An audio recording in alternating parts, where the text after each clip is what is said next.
Lundi 17 juin 2024, Madame, Monsieur, bonsoir et bienvenue dans cette édition. Dans l'actualité ce soir, la digitalisation en indice de performance des entreprises togolaises, une vision de développement tributaire des différentes réformes engagées par le chef de l'État Faure Sozina Gnassingbé. Le président de la République veut amener les entreprises à augmenter leur chiffre d'affaires à travers l'utilisation des technologies numériques. La vision marche, elle est relayée dans la revue internationale Journal of Economics and Management Studies. L'autre projet important à l'agenda du président de la République Faure Sozina Gnassingbé, c'est la protection des enfants. Des mesures concrètes et audacieuses sont prises pour le bien-être de cette couche vulnérable. Nous revenons ce soir sur ces différentes initiatives à l'actif du chef de l'État. Et puis nous parlerons de la foire internationale de Blita qui s'ouvre en août prochain. Ce rendez-vous commercial est une vitrine pour la promotion des produits locaux. Voilà pour les titres. Les entreprises non agricoles au Togo de plus en plus performantes et exploit tributaire des différentes réformes opérées par le chef de l'État Faure Sozina Gnassingbé pour concrétiser sa vision de faire du Togo un hub sous-régional. L'une de ces réformes concerne la digitalisation avec l'adoption des technologies numériques qui portent leurs fruits dans ces entreprises. Vision relayée par la ministre secrétaire générale de la présidence de la République, Dr Sandra Ablamba-Johnson, dans la revue internationale Journal of Economics and Management Studies. On en parle avec Urish Amiga. Au Togo, les entreprises utilisant des technologies numériques voient leur chiffre d'affaires augmenter en moyenne de plus de 50% par rapport à celles qui n'en utilisent pas. Les petites et moyennes entreprises enregistrent une augmentation moyenne de leur chiffre d'affaires d'environ 29%, tandis que les grandes entreprises connaissent une hausse d'environ 13%. Les entreprises de commerce extérieur, quant à elles, affichent une augmentation impressionnante de 51%. Des chiffres issus d'une recherche intitulée « L'effet de la numérisation sur la performance des entreprises non agricoles au Togo » menée par Dr Sandra Ablamba-Johnson, ministre, secrétaire générale de la présidence de la République. Publié dans International Journal of Economics and Management Studies, une revue économique de renom, elle met en lumière la politique de digitalisation mise en place par le chef de l'État, Faure Sozina Gnassingbé, depuis 2019 et son impact positif sur le chiffre d'affaires des entreprises togolaises. Selon l'étude, l'impact varie en fonction de la taille de l'entreprise et de son secteur d'activité. Les données utilisées sont celles issues du recensement général des entreprises réalisé en 2018 qui montre que les petites et moyennes entreprises et celles impliquées dans le commerce extérieur bénéficient davantage de la numérisation que les grandes entreprises. Plusieurs facteurs déterminants jouent un rôle de premier plan dans cette performance. Il s'agit notamment du niveau d'éducation du gestionnaire, de l'implication de l'entreprise dans la recherche et le développement, du type de connexion Internet et de la localisation géographique de l'entreprise. Il est à noter que les entreprises dont les gestionnaires sont hautement qualifiés, qui investissent dans la recherche et le développement, disposent de connexions mobiles ou mixtes et sont situées à Lomé, ont une probabilité plus élevée d'adopter les technologies numériques. Pour Dr Sandra Ablamba-Johnson, ministre secrétaire générale de la présidence de la République, la numérisation transforme les modes de communication, de vente et d'information des entreprises, leur conférant un avantage concurrentiel significatif. Elle permet aux entreprises de réorganiser leur processus de production et d'adapter leurs produits aux besoins des clients locaux et régionaux et mondiaux, ce qui doit inciter à poursuivre les réformes visant à améliorer l'environnement des affaires en mettant un accent sur la numérisation des services publics. Le président de la République l'a inscrite au premier rang de la feuille de route gouvernementale 2020-2025 qui ambitionne de renforcer l'utilisation des technologies numériques par les entreprises du secteur privé. Plusieurs projets sont en cours à divers niveaux d'avancement dans ce sens. Avec la GIZ, le projet Prodigit ambitionne de moderniser les services publics et de renforcer les capacités numériques des administrations et des PME.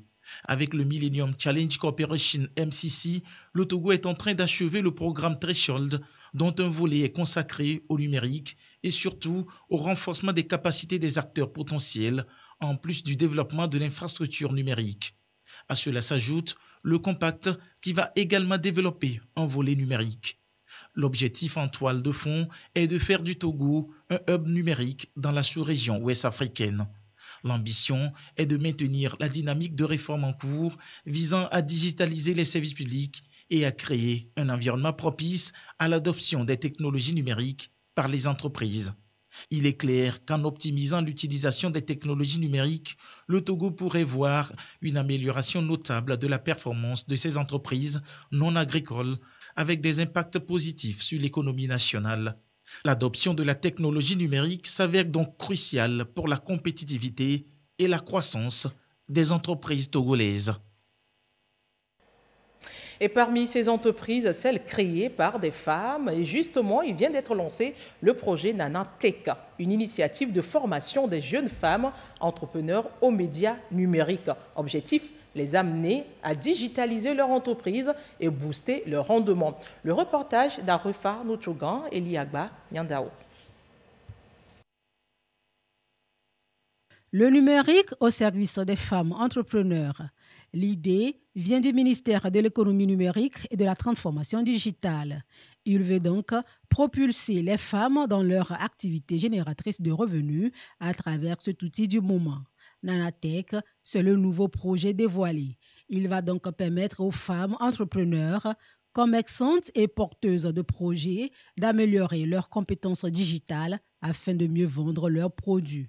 Nous avons appris comment utiliser le numérique pour gérer nos personnels. Nous avons également appris comment, à travers le numérique, nous allons gérer notre comptabilité.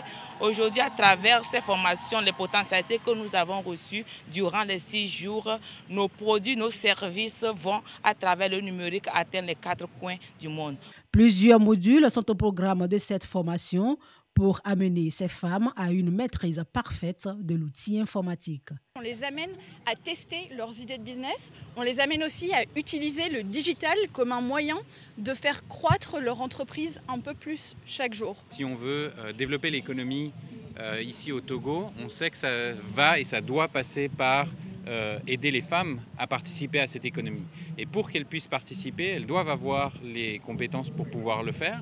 Le projet Nanatech va à terme développer et booster le potentiel féminin dans l'éthique, technologie de l'information et de la communication. Il a reçu l'appui financier du Millennium Challenge Corporation MCC à travers l'organisme du Millennium Challenge Account OMC Togo. La contribution de toutes ces femmes qui vont être formées, dont les capacités numériques vont être renforcées, vont participer à la croissance économique, à la création d'emplois, vont avoir des revenus beaucoup plus conséquents. La finalité pour nous, parce qu'au total, il y aura environ 1500 femmes bénéficiaires. À la fin, pour nous, c'est d'arriver à équiper ces différents profils de femmes-là des ressources nécessaires en numérique et bien évidemment en mécanisme de bonne gestion de leurs différentes entreprises. La mise en œuvre du projet Nanatech dans l'écosystème numérique togolais a pour vision de contribuer à la croissance économique, à l'égalité de genre, à l'inclusion sociale et à la création d'emplois décents. Et je vais l'annoncer en titre, le Togo ne lésigne pas sur les moyens pour protéger les enfants. De nombreuses mesures sont prises par le chef de l'État, Faure Zinania Simé. Elles vont de la scolarisation à la santé en passant par la lutte contre les violences faites aux enfants. Nous revenons ce soir sur les différentes initiatives prises par le Togo pour garantir de meilleures conditions de vie aux enfants. Clarisse Aticlé. Ces dernières années, le Togo n'a ménagé aucun effort pour renforcer la protection des droits des enfants. Des initiatives louables sont prises dans les domaines de la scolarisation, de la santé, de la lutte contre le mariage précoce et la liste n'est pas exhaustive. Il est important de souligner que la protection des enfants est un enjeu mondial et le Togo se positionne comme l'un des pays qui offre les meilleures conditions de vie à ces êtres vulnérables. Le Togo dispose aujourd'hui d'un arsenal juridique qui protège les enfants sur tous les plans, et notamment le Code de l'enfant de 2007 et qui protège l'enfant contre toutes les formes de violence et aussi qui promeut les droits de l'enfant dans leur ensemble, notamment le droit à un nom, à une nationalité, le droit à un domicile, le droit à l'éducation. Et justement, la journée de l'enfant africain de cette année a pour thème l'éducation pour tous les enfants en Afrique leur est venue. Ce thème aujourd'hui nous permet de nous rappeler justement que l'éducation pour tous est un droit fondamental d'ailleurs, qui est consacré par plusieurs instruments juridiques au plan international et au plan national. L'État togolais, à travers le Code de l'enfant, a prévu justement l'éducation obligatoire. Sur le plan de la santé de l'enfant, il faut noter que la politique nationale de la santé de 2012 et ses plans nationaux de développement sanitaire ont mis un accent particulier sur la réduction de la mortalité néonatale, infantile et juvénile. Parmi les mesures prises, il y a le programme élargi de vaccination offrant des vaccins gratuits aux enfants, la subvention de la césarienne adoptée depuis 2012, la prise en charge gratuite du paludisme grave au profit des enfants de moins de 5 ans, le programme national d'accompagnement de la femme enceinte et du nouveau-né, WESU, mis en œuvre depuis 2022. Sur le plan de la protection sociale, le programme assurantiel en milieu scolaire, School-Assure, est mis en place depuis 2017 par le chef de l'État, Faure Zimna Singbe. Il est créé dans les 6 régions sanitaires des écoles de formation des sages-femmes pour renforcer les effectifs du personnel qualifié. Toutes ces mesures ont contribué à réduire considérablement la mortalité spécifique due au paludisme chez les enfants de moins de 5 ans de 4,8% en 2017 à 2,5% en 2021. Pour améliorer la protection des droits de l'enfant, le Togo a mis en place près de 1500 centres d'état civil dans les cantons et villages ainsi que dans des centres de santé en vue de rapprocher les services de l'état civil des usagers pour qu'aucun enfant ne manque de la première pièce d'identité qui est l'acte de naissance. Ainsi, au Togo, le taux d'enregistrement des naissances en 2023 est de 87%. Dans l'optique de répondre efficacement aux besoins d'éducation des enfants, le chef de l'État, Faure Zimna Singbe, a rendu gratuit le préscolaire et le primaire. Le but est d'assurer une éducation complète de base efficace aux enfants. La société civile se mettra toujours aux côtés de l'État, aux côtés du gouvernement, pour poursuivre la consolidation de toutes les actions qui sont déjà entamées au grand bonheur donc, de tous les enfants. Depuis 35 ans, Plan International accompagne l'État togolais dans la mise en œuvre des programmes politiques en matière de protection de l'enfant. Notre plan stratégique pour les 5 prochaines années prend en compte suffisamment les enfants, les jeunes, par rapport à leur éducation pour qu'ils puissent savoir diriger, savoir décider, savoir s'épanouir également en tout temps et en tout lieu, sans discrimination. Outre le renforcement du cadre normatif des droits de l'enfant en milieu scolaire, la note circulaire interdisant toutes les formes de punition corporelle et des châtiments dégradants à l'enfant a été prise. Depuis 2020, la politique de l'alimentation scolaire du président de la République, Faure Zimna Singbe, est mise en œuvre pour une alimentation équilibrée des enfants scolarisés. Plusieurs mesures pragmatiques ont été prises pour lutter contre les pratiques traditionnelles préjudiciables aux enfants, notamment l'excision et le mariage précoce. On peut citer la stratégie nationale de justice pour les enfants de 2021 à 2025 qui prévoit la mise en place d'un système de recueil de plaintes donnant la possibilité aux mineurs détenus de porter plainte pour toutes sortes de violences à leur égard. Également, l'élaboration d'un programme et des modules sur la parentalité positive à l'intention des parents en vue de lutter contre toutes les formes de violences faites aux enfants. Ce programme est assorti de modules qui vont permettre d'accompagner, d'appuyer les parents dans leur rôle d'éducateur et aussi de facto, ce qui va nous permettre de réduire les cas de violence, d'abandon, de négligence des enfants. S'agissant de la lutte contre le travail des enfants, On peut mentionner l'arrêté numéro 1556 du 20 mai 2020 déterminant les travaux dangereux interdits aux enfants et prenant en compte de nouvelles formes de travail des enfants. Dans la mise en œuvre du protocole additionnel concernant l'implication des enfants dans les conflits armés, le Togo reste fidèle à ses engagements internationaux. Il est formellement interdit de recruter des enfants dans les forces armées togolaises, FAT. Comme quoi, un enfant protégé est un être heureux, capable et épanoui. Et parlons des enfants. Demain, 18 juin, vont débuter sur l'ensemble du territoire les examens du CEPD, certificat d'études du premier degré pour les tout-petits du CM2. Au complexe privé Le Levant d'Aguenivé, les candidats aux examens y sont pour les derniers conseils. Quel est l'état d'esprit de ces candidats? Les réponses dans ce dossier de Immaculée Bawé à Balo. Demain, vous allez produire. C'est le dernier jour des classes pour ces élèves candidats à l'examen du certificat d'études du premier degré CEPD. Ce matin, le directeur de l'école est présent pour la dernière fois à leur côté, prodiguant ses conseils avisés. Il ne faut pas parler, il ne faut pas crier. Il faut bien travailler. Pas de rature. Ce moment est particulièrement précieux pour l'enseignant. Dans une atmosphère studieuse, il les fait répéter chacun leur numéro de table.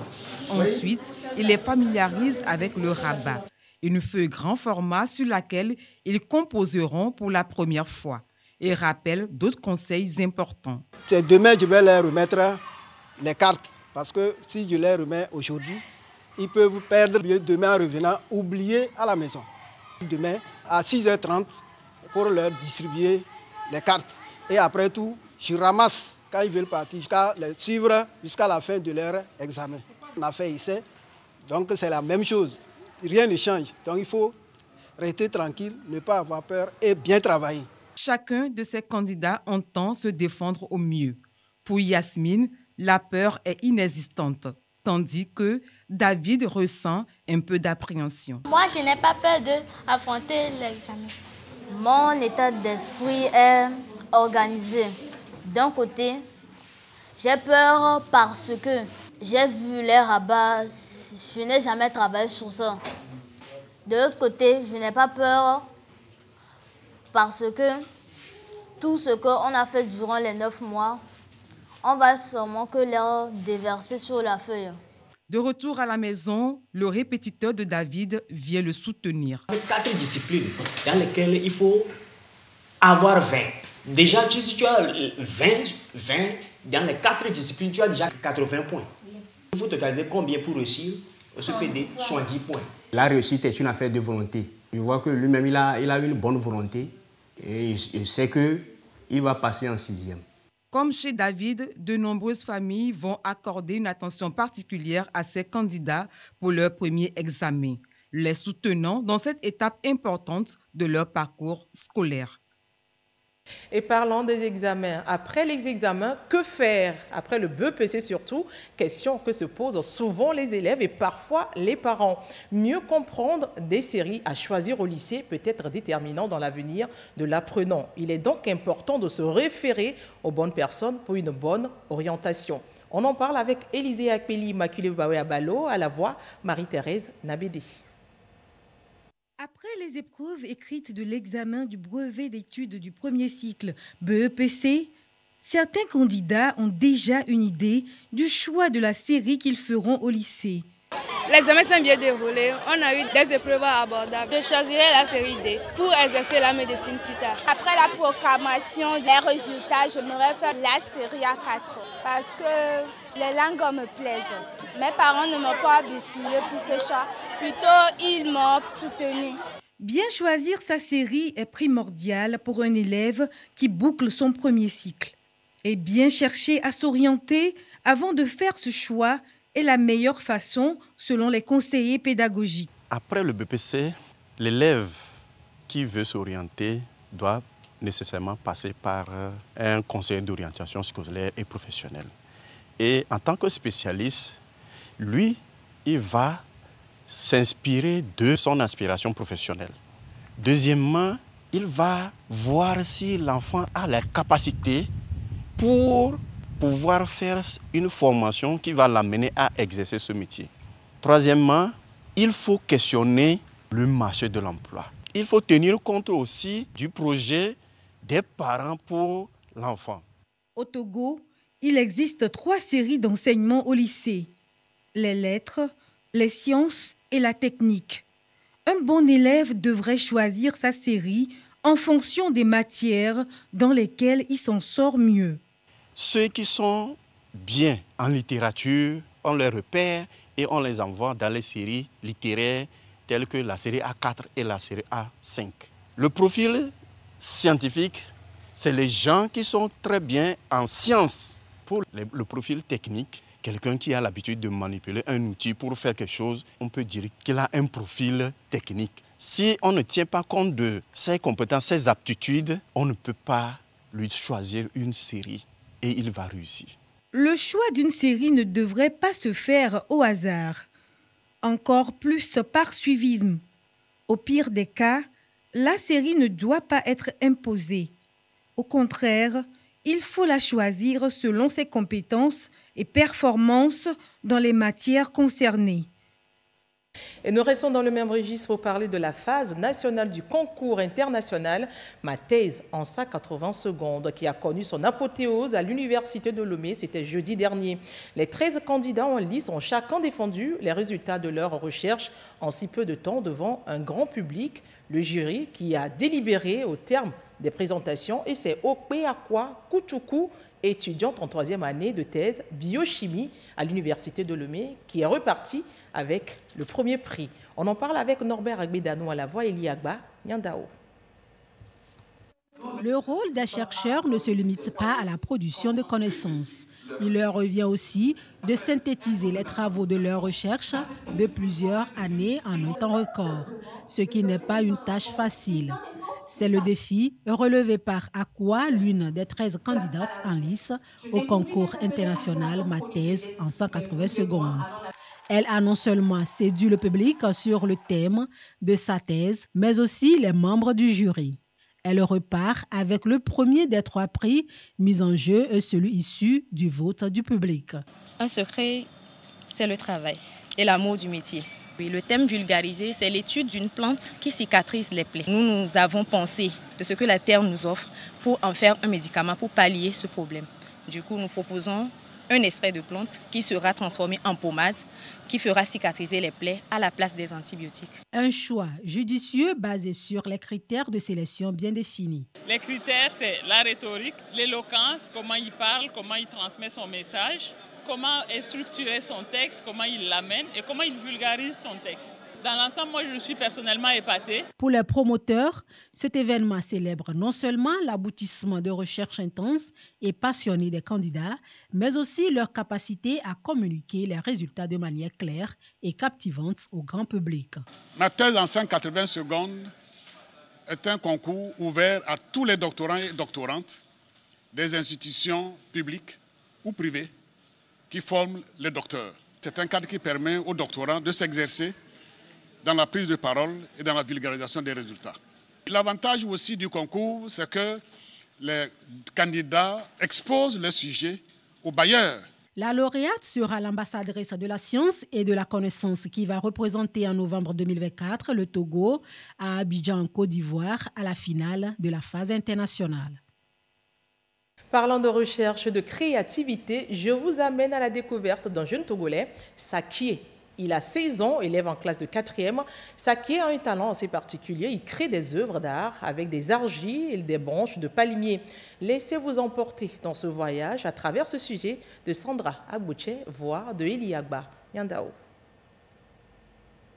Du haut de ses 16 ans, Sakié, élève en classe de 4e, se démarque à un talent extraordinaire qu'il exprime à ce carrefour de la pirogue. Il s'agit de la fabrication des œuvres d'art essentiellement à base d'argile, des camions, motards, charrettes et hélicoptères, entre autres. Un ensemble de sculptures qui illustrent son talent créatif. Ce que vous voyez ici, là, c'est de l'inspiration. Chaque jour, si je me lève, l'idée me vient de fabriquer quelque chose. Ou bien si j'ai vu quelque chose passer quelque part, je vois ça, ça me vient de le fabriquer. Et je commence et ça sort l'image aussi. Au début, on a commencé avec le goût de l'avocat. Si quelqu'un a fini de manger les avocats, on jette, c'est le reste qu'on a demandé. On prend ça et on réalise, ça sort. On voit que si on a fabriqué, ça gâte vite. Et on a imaginé et on a encore développé. Aujourd'hui, on utilise la jus noire pour le fabriquer. Est-ce que je suis arrivé aujourd'hui, j'ai pu fabriquer 4 choses. Premièrement, j'ai fabriqué une moto. Deuxième, un hélico. Troisième aussi, une moto aussi. Et tout à l'heure, lorsque les journalistes sont venus chez moi, j'ai vu leur caméra et ça me plaît. Et j'ai commencé à les fabriquer. Et c'est ça que j'ai fabriqué aussi. Ça qui est fait de ce carrefour, son atelier depuis plusieurs années. C'est ici qu'il donne corps quotidiennement à ses idées créatives. Et chaque jour, ses chefs-d'œuvre attirent les regards des passants. Chaque fois, moi, je passe ici, là, je vois petit là, il est trop talentueux, quoi. Si la population m'aime bien, l'autorité peut décider là, pour aider le petit là, c'est bon, quoi. Parce que vraiment, il a trop de talent. Je suis tellement ravi de voir que ces œuvres sont fabriquées par nos jeunes. J'apprécie ça très bien et j'apprécie les enfants et leur courage. Après quelques années d'expérience, le jeune artiste ambitionne aujourd'hui de créer son propre atelier pour vivre pleinement de son art. Un art qu'il entend aussi perpétuer à travers des formations à l'endroit des plus jeunes.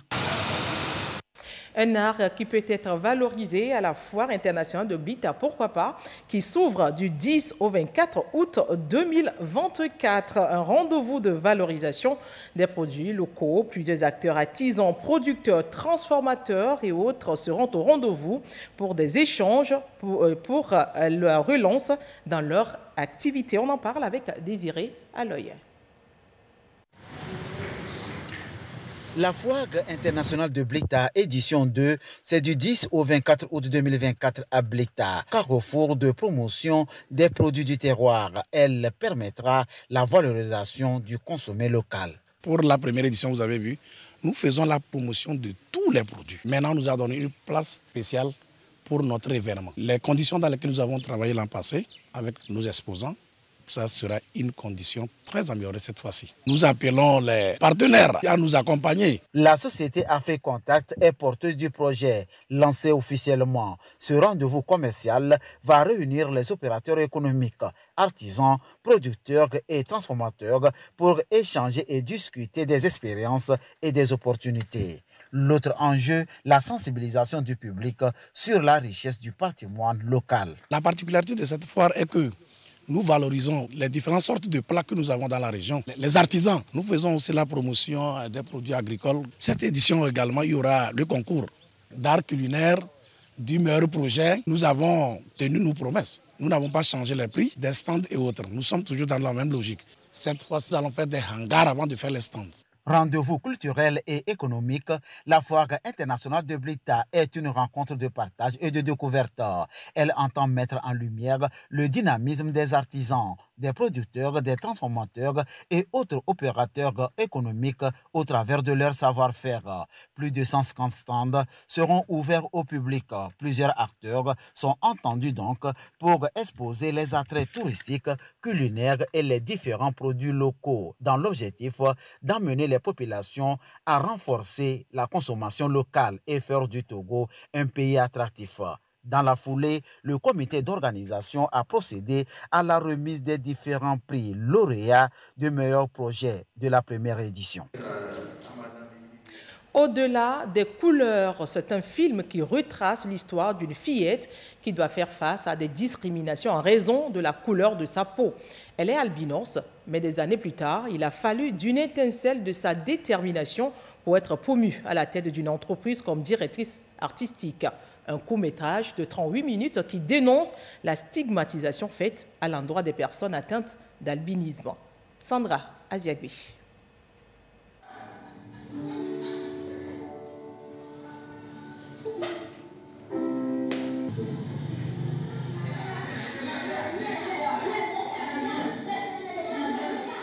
Voilà l'une des épreuves de Nia.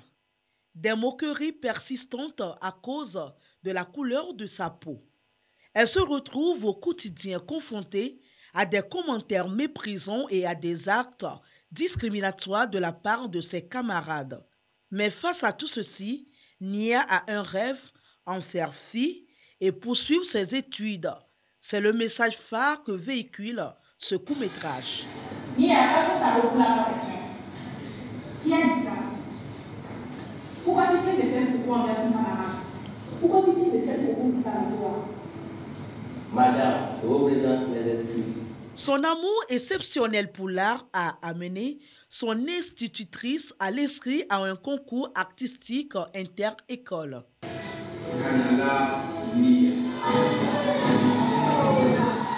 12 ans après ses études primaires, le périple de Nia commença. Elle fait face aux vicissitudes de la vie d'un demandeur d'emploi de son état. Elle trouvera néanmoins grâce aux yeux d'un employeur. Ça n'a pas été facile, mais je suis arrivée. Je suis un peu fière de moi parce que moi, j'ai pu jouer la scène.